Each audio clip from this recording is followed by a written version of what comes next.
Welcome to A Dose of Feeling. I'm Mushka, just a real human navigating the beautiful chaos of life. This podcast is about keeping it real, sharing my highs, lows, and the lessons that shaped me. It's a mix of stories, inspiration, and honest conversations, like chatting with a friend who just gets it. So get comfy and let's dive into this journey together. Let's feel it all. Hello, I am so glad that you're here listening.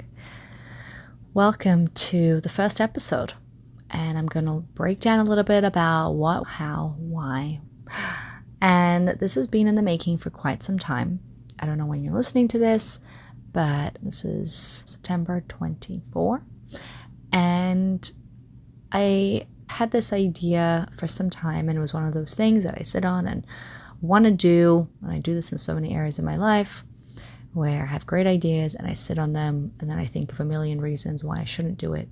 Maybe a couple years later I'll do it. I actually started a podcast like a year ago and never did anything with it. And I just recorded episodes with my husband, and that was that. And I realized that those were not what I needed, and it wasn't the time. And today I am starting anew and I'm following through. And that's a really big piece of it for me, that I am ready.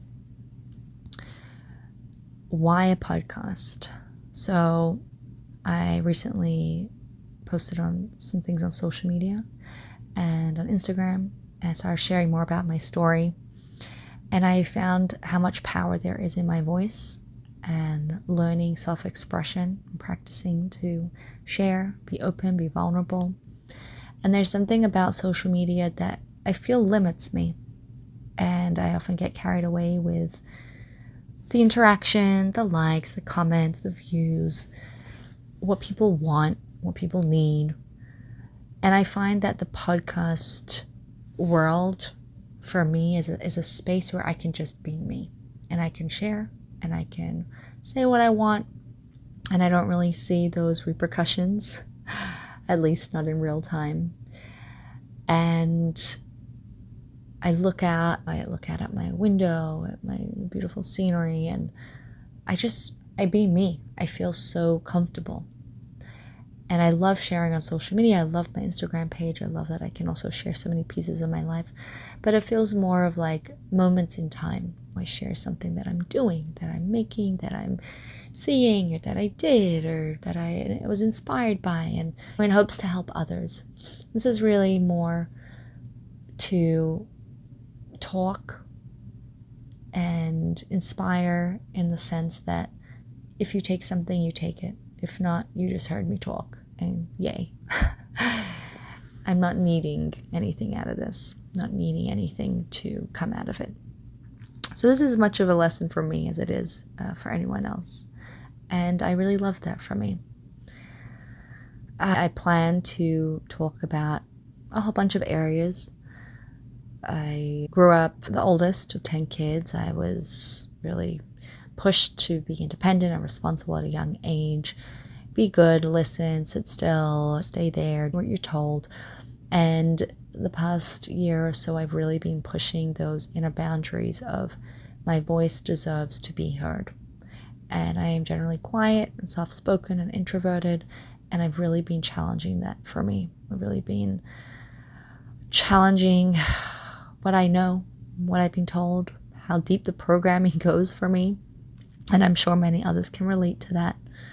Women, this kind of patriarchal society where women are second, and it is so not true. We deserve to be heard. Our voices are so important.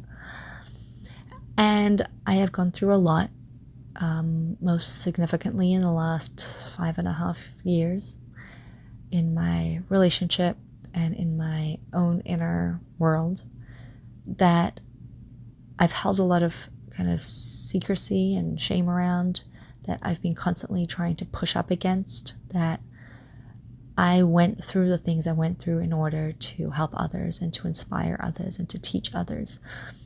It wasn't for nothing.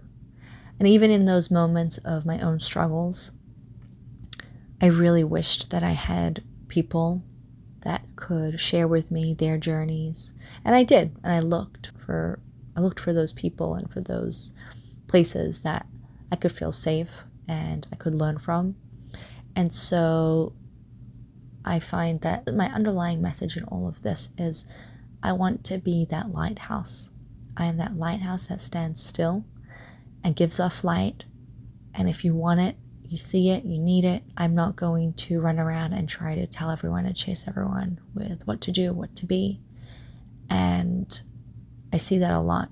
And it's a huge turnoff for me, where there is like this neediness. I went through this, you need to hear about it. There is so much more that comes from just being and allowing others to learn from what they see. And so here I am sharing. If there's anything, you take it, and you take what you want and you leave the rest. Not everything is for everyone. And that is one of my big messages here. About 5.5 years ago, I started on this healing journey, this journey of self-growth, personal development. It really started with a big bang. There was like this explosion that there was no coming back from, that really showed me everything in my life. I went through a lot of struggles in my marriage, and I can talk about those at a later time. And they really made me see who I am, who I was, who I had become, everything that had led me to that space, how my life was going to look if I continued on that path. And it taught me so much. I realized then that it was time to get to work. And getting to work meant that I needed to look at myself. I couldn't worry about my husband. I couldn't worry about what anyone else thought. I had to take care of myself pretty much for the first time in my life. I really had to do what I felt was right for me. And I dived really deep into my own work. And I was like on this own road, and my husband and I took our own roads, and we would weave back together in and out. But it brought up childhood and teenage years and early adulthood, and I was dabbling in all areas of my life. I'm like, what is happening here? And it was a really big awakening for me.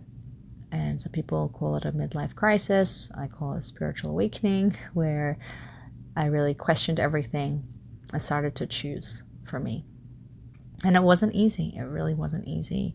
A lot of therapies, a lot of workshops, a lot of retreats, a lot of child work and different modalities. And most recently, the last couple of years, plant medicine.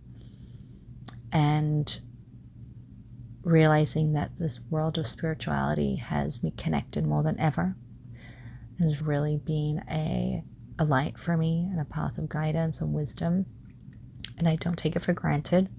I feel really blessed in all of it. I struggled with mental health for many years, and mental health struggles, depression, anxiety, and my years on and off of medication, which really numbed so much of me. It was very helpful until it wasn't.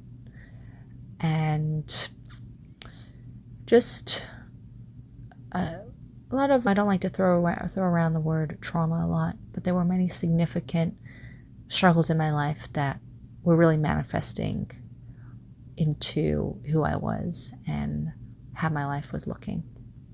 And obviously, I'm not going to put it all out there in the first episode, but to come, we'll be breaking down all those stories and those lessons and those insights along the way. I feel like,